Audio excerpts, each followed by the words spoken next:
हर हर महादेव दोस्तों, स्वागत है आपका हमारे YouTube चैनल भक्ति की शक्ति ज्ञान के साथ में। दोस्तों, आज की इस वीडियो में हम आपको बताएंगे जब भगवान शिव ने मगरमच्छ बनकर ली थी मां पार्वती की परीक्षा। आइए जानते हैं महाशिवरात्रि क्यों मनाई जाती है। इसे लेकर तमाम पौराणिक कथाएं प्रचलित हैं। फिर भी सामान्य शब्दों में कहा जा सकता है कि इसी दिन शिव पार्वती का विवाह हुआ था। लेकिन शिव जी को पाने के लिए माता पार्वती जी को तमाम परीक्षाओं से गुजरना पड़ा था। कितनी कठिन तपस्या करनी पड़ी, तब जाकर शिव जी ने पार्वती जी को अपनी पत्नी के रूप में स्वीकार किया। यहाँ हम भगवान शिव द्वारा माता पार्वती की एक परीक्षा का जिक्र करने जा रहे हैं। शिव जी को पति रूप में प्राप्त करने के लिए पार्वती कठोर तपस्या कर रही थी। उधर भगवान शिव पार्वती के सच्चे प्रेम की पल पल परीक्षा ले रहे थे। इंद्र, सूर्य, चंद्र, अग्नि, वायु और वरुण जैसे तमाम देवताओं ने भगवान शिव जी से प्रार्थना की कि वे माता पार्वती को पत्नी के रूप में स्वीकार करें, क्योंकि वह हर दृष्टि से इस योग्य हैं।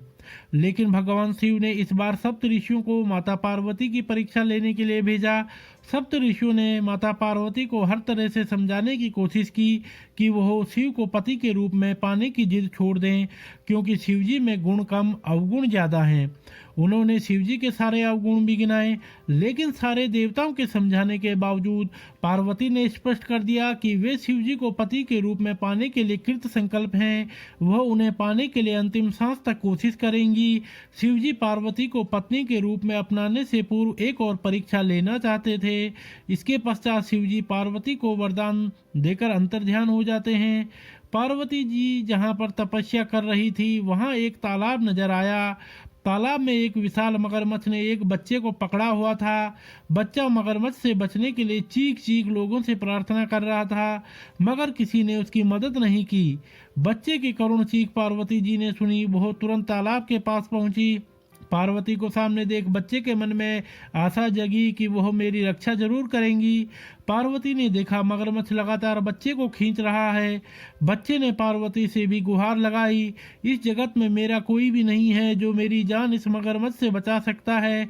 क्या आप मगरमच्छ से मेरी रक्षा कर सकती हैं? भगवान शिव आपकी हर मनोकामना पूरी करेंगे। पार्वती ने मगरमच्छ से कहा, हे मगरमच्छ, आप इस बच्चे को छोड़ दो। मगरमच्छ ने कहा, हे देवी, यह बच्चा मेरे दिन के प्रहर का पहला आहार है। इसे ग्रहण करने का मेरा अधिकार है। मैंने प्रकृति का नियम नहीं तोड़ा है। मैं इसे छोड़ूंगा तो मैं आज खाऊंगा क्या? पार्वती जी ने मगरमच्छ से प्रार्थना की, तुम इस बच्चे का भक्षण नहीं करो, इसके बदले तुम्हें अगर कुछ चाहिए तो बताओ। मगरमच्छ ने बड़ी शालीनता से कहा, माँ, मैं इसे तभी छोड़ सकता हूँ जब आप अपने तप से भगवान शंकर से जो वरदान हासिल किया है उसका प्रतिफल मुझे दे दें। बच्चे की रक्षा के लिए पार्वती जी ने कहा, ठीक है, मैं तुम्हें उस वरदान का फल दे दूंगी, लेकिन तुम बच्चे को छोड़ दो।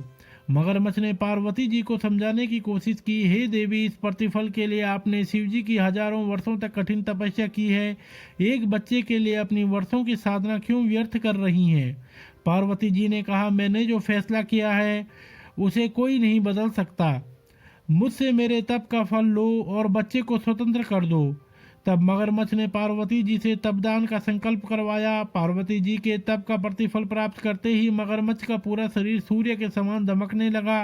मगरमच्छ ने एक बार फिर पार्वती जी को समझाते हुए कहा, हे पार्वती, तप के प्रभाव से मैं अपने भीतर अद्भुत और ओजस्वी तेज को महसूस कर रहा हूँ।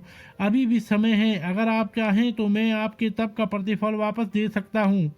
पार्वती ने उत्तर दिया, हे मगरमच्छ, तपस्या करके मैं वह सारी शक्तियाँ पुनः हासिल कर सकती हूँ, लेकिन अगर तुम इस बच्चे का भक्षण कर लेते तो यह पुनः इस दुनिया में वापस नहीं आ पाता। तभी देखते ही देखते मगरमच्छ और लड़का अदृश्य हो गए। पार्वती पुनः तपस्या की तैयारी करने लगी। तभी भगवान शिव प्रकट हुए और कहा, तुम्हें तो मैंने वरदान दे दिया है, अब दोबारा वही तपस्या क्यों कर रही हो? पार्वती ने कहा, प्रभु, मैंने अपने तप का प्रतिफल किसी को दान कर दिया है, इसलिए आपको प्राप्त करने के लिए मैं पुनः तपस्या करूंगी। भगवान शिव ने मुस्कुराते हुए कहा, हे पार्वती, मगरमच्छ और बच्चे दोनों का रूप मैंने ही रखा था। अलग अलग रूपों में दिखने वाला मैं एक ही हूँ। मैं तुम्हारी परीक्षा ले रहा था, तुम्हारी तपस्या का प्रतिफल मेरे पास ही आया है, इसलिए अब तुम्हें तपस्या करने की कोई ज़रूरत नहीं है। इसके पश्चात फाल्गुन कृष्ण पक्ष की त्रयोदशी को शिवजी और माता पार्वती का धूमधाम से विवाह संपन्न हुआ।